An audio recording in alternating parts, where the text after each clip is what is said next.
नमस्कार। आज हम ब्रह्म पुराण के एक बहुत ही रोचक अंश में उतर रहे हैं। खास तौर पर राजा पृथु की जो कथा है उस पर हमारे पास जो स्रोत है वो एक YouTube वीडियो का ट्रांसक्रिप्ट है। तो आज का मिशन क्या है? इस प्राचीन कथा से राजा पृथु के असाधारण जन्म को समझना, उनके शासन को, और सबसे ज्यादा जो चर्चित है पृथ्वी का दोहन, उसकी कहानी और उसके मतलब गहरे अर्थ क्या हैं ये समझेंगे। तो कहानी की शुरुआत होती है एक, कह सकते हैं, अधर्मी राजा से।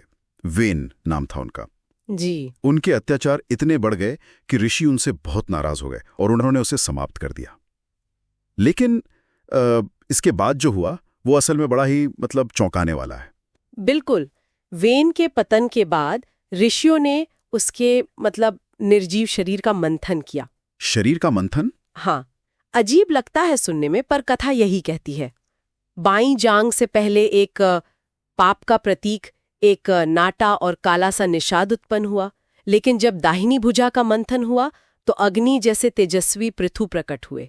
अच्छा जी, दिव्य धनुष, बाण और कवच के साथ। तो उनका जन्म ही अपने आप में असाधारण था और ये दिखाता है कि आगे कुछ बड़ा होने वाला है। और पृथु के आने से फिर प्रजा में तो खुशी की लहर दौड़ गई होगी। हाँ बिल्कुल, उनको फिर राजा बनाया गया, क्योंकि उनके पिता वेन के राज में तो प्रजा बहुत दुखी थी।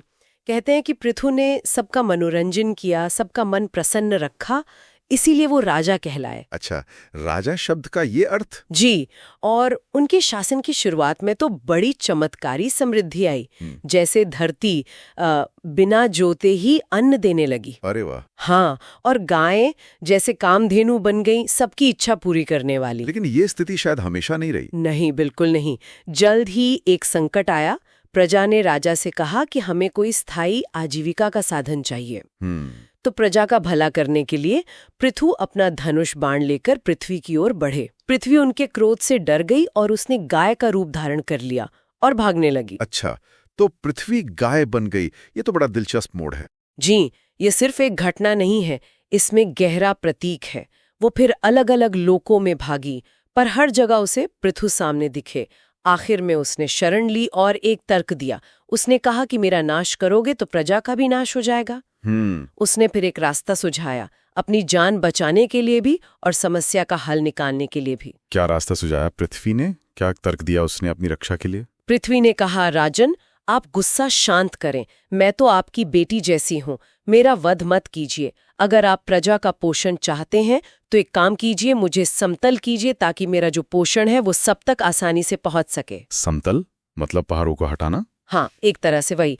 और कहा कि मुझे एक बछड़ा दीजिए जिसके स्नेह में, जिसके वात्सल्य से मैं दूध दे सकूं। और यहीं से वो पृथ्वी दोहन का प्रसिद्ध प्रसंग शुरू होता है। अच्छा। पृथु ने पहले अपने धनुष की नोक से ऊंचे नीचे पहाड़ों को समतल किया। ये सिर्फ जमीन तैयार करना नहीं था, खेती के लिए या बस्तियां बसाने के लिए। ये एक तरह से कह सकते हैं अवसरों को बराबर करने जैसा था, ताकि संसाधनों का फायदा सबको मिले। ये तो गहरा मतलब है। जी।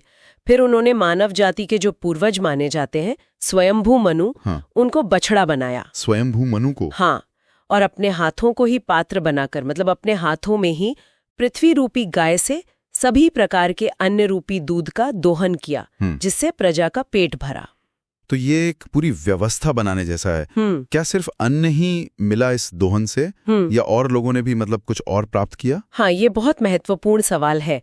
सिर्फ अन्न नहीं, अलग अलग समूहों ने अपनी जरूरत के हिसाब से पृथ्वी से संसाधन प्राप्त किए। अच्छा। जैसे ऋषियों ने बछड़ा बनाया चंद्रमा को, और उन्होंने तप और वेद यानी ज्ञान रूपी दूध प्राप्त किया। देवताओं ने इंद्र को बछड़ा बनाया और सोने के बर्तन में पुष्टि और बल रूपी दूध दोहा। पितरों ने यम को बछड़ा बनाकर चांदी के पात्र में स्वधा नाम का दूध निकाला, जो पितरों का अन्न माना जाता है। अरे वाह, तो सबके लिए अलग अलग चीजें। जी हाँ, यहाँ तक कि नागों ने विष निकाला, असुरों ने माया प्राप्त की, गंधर्वों ने सुगंध, राक्षसों ने रक्त, पर्वतों ने रत्न और औषधियां, वृक्षों ने दोबारा उगाने की क्षमता।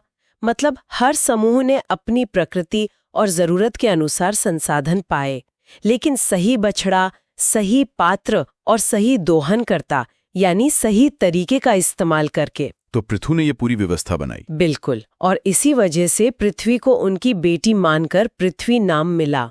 तो अगर हम सार देखें, राजा पृथु की ये कथा सिर्फ एक राजा की कहानी नहीं है, ये तो सभ्यता के विकास की कहानी है, खेती की शुरुआत और प्रकृति के साथ एक व्यवस्थित, एक उत्पादक रिश्ता बनाने का एक तरह से खाका है। सही कहा। उन्होंने धरती को रहने लायक बनाया, समाज को आजीविका दी। बिल्कुल, उनका चरित्र एक आदर्श शासक का मानक है। हाँ। वो प्रजापालक है जो अव्यवस्था को व्यवस्था में बदलते हैं और ये सुनिश्चित करते हैं कि संसाधनों का बंटवारा सही हो, उचित प्रबंधन हो।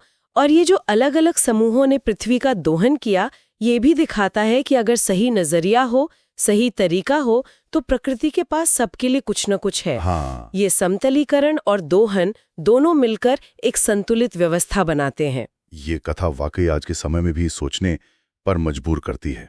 आज जब हम इन वैश्विक संसाधनों का इस्तेमाल कर रहे हैं, तो जिम्मेदारी से दोहन करने के लिए हमारे बछड़े, पात्र और दोहनकर्ता क्या होने चाहिए?